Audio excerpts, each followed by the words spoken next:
Hey guys, this is Booking Bronco, and today we are going to cover part 3 of importing and inviting clients. The reason we are going to cover this again is because we have pretty much covered everything in regards to setting up a profile at this point with the first 20 episodes. So in the next series, we're going to get into the marketing features, the general idea being that once you have set up your profile and it's looking good, ready to receive clients, the next step you're going to want to take is to start to take advantage of the marketing tools inside of the Booksy Biz app. And as always, guys, full disclosure, I'm a full-time employee of Booksy as of the time of this recording, but this YouTube channel is my own personal project and is not affiliated with or sponsored by Booksy, so the views and opinions I express here are strictly my own and do not reflect the positions, views, or opinions of Booksy. That being said, let's get right into it.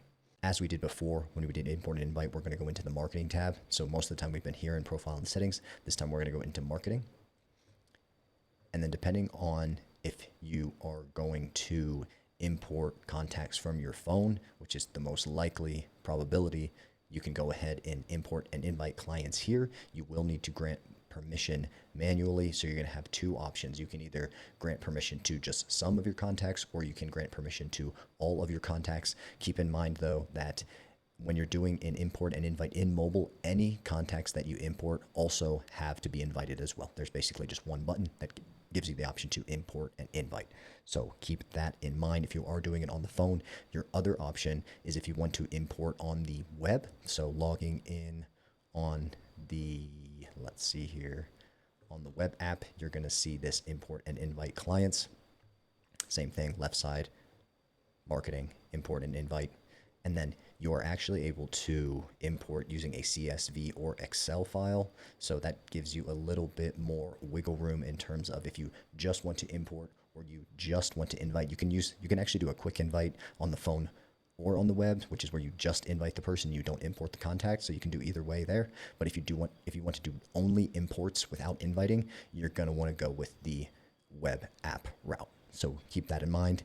If you're doing it on the phone, all of them do have to be imported and invited. So you're going to have to control it at the phone settings level, which contacts that the app has access to.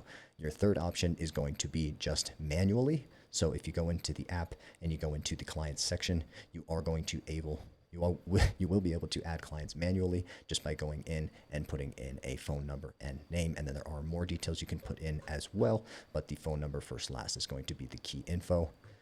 So that covers a little review of how you can import and invite clients. The next thing we're going to cover is why.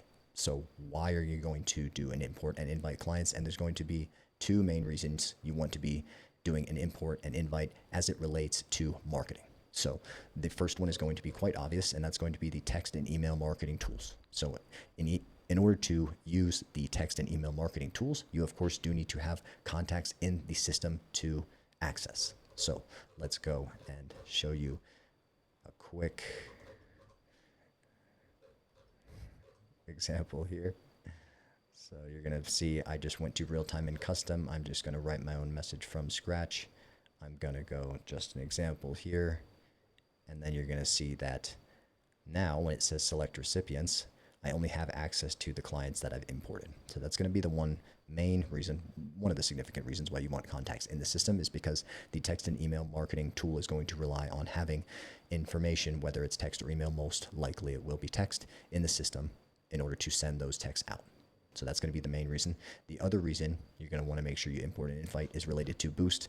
And just so you know, guys, I will make separate videos covering both text and email marketing in more detail and then also Boost in more detail. So if you feel like we didn't cover it that much, it's because we're not covering it today. This is just to show you why you want to import and invite clients. So the other reason is with Boost. Boost is a tool that helps your profile get more exposure, but it's charged based on a commission. And if you have a client who is already in your client list who books with you, when you have Boost enabled, the system will recognize it and it's not going to charge you the Boost commission fee. So that's the other reason, quite important if you decide to enable Boost, is why you want to keep your client list up to date. So that's the main two reasons, guys. Just wanted to do a quick review video today of the important invite part 3. That was today. How? So the different ways you can either do create clients manually, import via the web app, or invite via the phone. And then the third is why. Why are we doing this? So text and email marketing campaigns in order to make use of those numbers we have in the system. And then also for Boost, making sure we're not getting charged erroneously for pre-existing clients. So was able to keep this one pretty short today, guys. As always, appreciate your time. If you did get something out of this video, please like and subscribe. If you want to subscribe to Booksy Biz, you can use my referral link in the description below to get your 50% off your first 2 months. Other than that, I'll see you on the next one.